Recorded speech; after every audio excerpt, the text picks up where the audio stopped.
காய்க்கக்கூடிய அந்த மாங்கனியை அவரு அது இருக்க பிரகத்ராஜனுக்கு நண்டு ஓட்டு கொடுக்கிறாரு. எப்படி கொடுக்கிறாரு? உனக்கு 2 பொண்டாட்டின்ற ஆளுக்கு பங்கா பிரிச்சு கொடுத்துரு. ஓ அந்த பழத்தை. அதனால வந்தாரு வீட்டுக்கு. வீட்டுக்கு வந்த உடனே 2 பொண்டாட்டியை குளிக்க சொன்னாரு.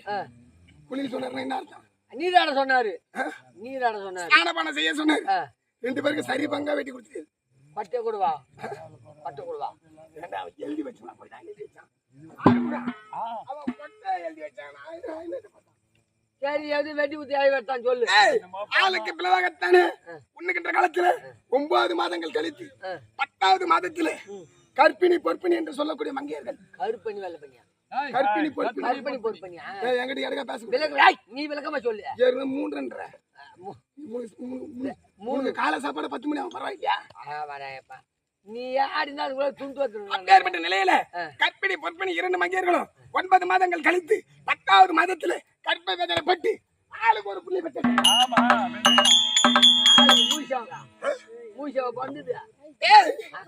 குழந்தை பிறக்கும் போதுதான்டா குழந்தை. ஆமா எனக்கு என்ன ஃபீல் பண்றேன். அதான் சொல்றேன். நீ அப்படி இருக்கின்ற காலத்துல அது கிடையாது. அப்படி 2 மங்கையர்களுக்கும் 2 பிளவாகத்தானே 2 பிள்ளைகள் பிறக்கின்ற காலத்துல ஏது பிரகத்ராஜன் இதை கண்டா மன வருத்தப்படுவார் என்று. எப்படியா மன வருத்தம்? எப்படியா என்ன இருப்பில மன வருத்தம் கட்டுவார் என்று அவங்க நினைக்க சொல்லியா. பிரகத்த மகாராஜா என்ன பண்ணா மன்னா வேதனை பட்டுட்டான். பாத்து ஒன்னியா கொண்டாடிக்க கண் முழிச்சு புள்ளைங்கன்னு கேட்டா இந்த புள்ளைய காட்டுவனியா. அதனால பாதி புள்ளைய காட்டு. அதனால அது அருகாமையில இருக்கக்கூடிய மந்திரியுடைய தோழிகளை அரவணைத்து 2 குழந்தைங்க எடுத்து போயிட்டு சரணாநதி பையில போட்டாங்க. சரணாநதி பையில போடுகின்ற காலத்துல சரதேவி அமைச்சப்பட்டதுனால 2 பிள்ளைவும் ஒன்றாக சேர்ந்து சராசந்தனாக உருவாங்க. ஓ ஏன்னா சரணதி இல்ல போட்டதுனால சராசந்தன். சராசந்தனுக்கு மகன் யாரு? சகதேவனுக்கு மகனாக விளங்கக்கூடிய வீரச்சந்திர மகாராஜா. வீரச்சந்திர மகாராஜன் விளங்கக்கூடிய நான் இன்றைய தினத்துல என் பாட்ட சராதேவிக்கு பூஜை செய்வது வழக்கம். எங்க அப்பன் திருந்துட்டான். யாரியா ஒப்பன் திருந்துட்டான் சகதேவன். எங்க அப்பன் கண்ணனே கண்ணனே கண்ணனே காலையில கடறான். என் தாத்த விட்ட குறைய என் தாத்தனுடைய ஆயில முடிச்சவன் யாரு? யாரா ஆயில முடிச்சவன்? பாண்டவர்களே ஒருவனாக விளங்கக்கூடிய அவனை பகைமேற்கொண்டு அந்த குலத்தையே அழிப்பேன் என்று என் பாட்டனுக்கு வைராக்கியமாக சரதேவி பூஜை செய்யணும். இன்றைய தினத்துல நானும் சரதேவிக்கு பூஜை செய்யணும். எப்படியா சரதேவி பூஜை செய்யணும்? எனக்கு ஜலமும் புட்பமும் தேவைப்படுது. உன்னை விட்டு நீ இருப்பியா? நம்மளுக்கு தெரியாது. 3 மணி ஆச்சுன்னு சொல்லி நான் படுத்துக்குவேன். ஏண்டா என்ன மாதிரி 10 மணி 3 மணி அதான் சொல்லு. நீ உன்ன ஒரு 10 மணிக்கு அந்த மாதிரி 3 மணி வாஜாடு. அதனால் ஒரு கணவனே கண் கண்ட தெய்வமாக விளங்கக்கூடிய எனக்கு 2 பொண்டாட்டி. என் பொண்டாட்டிகளை விட்டு வச்சுக்க பரவாயில்ல. தூங்கும் போது என்ன வேணாலும் செய்யலாம். 2 பொண்டாட்டி வச்சுக்கலாம்.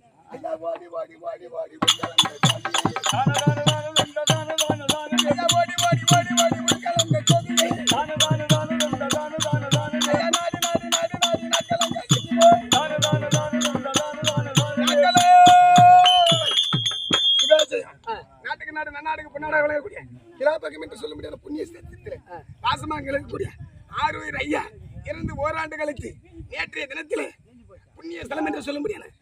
வடநாட்டுல காசி, தென்னாட்டுல ராமநாதபுரம் மாவட்டத்துல இல்ல ராமேஸ்வரம். அது ராமேஸ்வரம் மாதிரி. ராமநாதபுரம் மாவட்டத்துல ராமநாதபுரம் சன்னதி. எப்படியா அது இப்ப அப்படி சொன்னா தெரியாது. ராமேஸ்வரம் சொன்னா தான் தெரியும். சரி, அந்த ராமநாதபுரம் சன்னதிக்கு நேர் கிழக்க அதனுடைய சாம்பல் என்று சொல்ல முடியாது. எப்படியா நம்ம அதாவது நம்மளுடைய சாம்பல் என்று சொல்ல முடியாது. அஸ்தி அஸ்தி கடைசியில அங்கதான் கடலை கலப்பாங்க. சில பேருக்கு புரியல. அங்க ஓடுறது அதே வங்காள விரிகுடா தான்.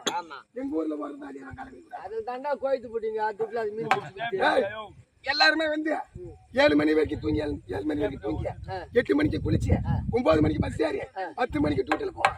நாங்க அப்படி கிடையாது. தினசரி விடிய கால 2 மணிக்கு எழுந்து 3 மணிக்கு போட்டு சொல்லி 4 மணிக்கு வலைய போட்டு 8 மணிக்கு விட்டு வராது. அதனால சூடு சொன்ன பேசிக்கவே இருக்கும். அதை நீ கண்டு கூட சூடு சொன்ன இருக்குமா? நீ துட்டு போட்டு மீன் வாங்கி வித்தா தானடா உனக்கு சூடு சொன்ன இருக்கான். நீ 10 மணிக்கு தான் வேலைக்கு போவேன். நான் 10 மணிக்கெல்லாம் வேலையை முடிச்சு விட்டு வந்துடுவேன். அதனால தான் நம்ம ஆளுங்களுக்கு பட்டு போக வந்துடும். அதை விட்டுரு. ஏன்னா கோவம் வச்சாங்கன்னா உப்பு காத்துல இருந்தாலும் கோவம் வரும். ஆமா உப்பு துண்ட பசங்க நீங்க. நான் கோவம் வருதியா? நான் கோவம் வந்தனா நீ உருளான்னு சொல்ற பேரு நான் இதுக்கே உன்னாச்சு. நான் சொல்லலையா மூஞ்சாவது அப்படி இருக்கின்ற காலத்துல ஐயனுக்காக வேண்டி நேற்றைய தினத்துல ஓராண்டு திதியை முடித்து இன்றைய தினத்துல நாடகம் வச்சிருக்காங்க. என்ன நாடகம்? ஆதி ஒரு காலத்துல எப்படியா தர்மருக்கு பாண்டவர்கள் எப்படி பெருத்த ராஜசியாக செய்தார்களோ அத்தன்மை போல இல்லாமல் படிக்கு புதுவிதமாக ஒரு யாகத்தை செய்ய வேண்டும். சகுனியுடைய சூழ்ச்சினால கவர்னர்களை ஒருமிக்க அழைத்து துரியோதனா நீ வெற்றி வெறியாக செய். எப்படியா? நீ வெற்றி வெறியாக செய். நீ ஒரு வீரையாக செய்ய உன் தம்பியாக விளங்கக்கூடிய துச்சாதனை விடுத்து இந்த புறவை எல்லாம் இந்த உலகம் எல்லாம் சுற்றி வந்தான். யார் யாரு கப்பம் பலம் கட்டுறாங்களோ அவங்களுக்கு எல்லாம் நீ வரவழைச்சு பேர்பட்ட நாடகத்தை ஆட வந்திருக்கின்றோம். இந்த நாடகத்தை பார்த்திருக்க கூடிய எப்படியா தாய் தந்தைமாருடைய பாதாரம் வந்து கமலத்திருக்கோம். நாடக அன்பர்களுடைய பாதாரம் வந்து கமலத்திருக்கோம். எனக்கு பணி செய்து வரக்கூடிய என் ஆர்வயர் அண்ணன் யாரு அலுவலர் சேகரவாதியாருடைய பாதாரம் வந்து கமலத்திருக்கோம். அப்ப அறிவாளன் அநேக கோடி வந்தனம். இன்றைய தினத்துல காலம் நீண்டு போச்சு. எனக்கு 2 பொண்டாட்டிக்குது. என்ன பொண்டாட்டியா? 2 பொண்டாட்டியா? சந்திரவதனி சுந்திரவதனி. மாமா அழைச்சாருன்னு சந்திரவதனி சுந்தரவதனி நீ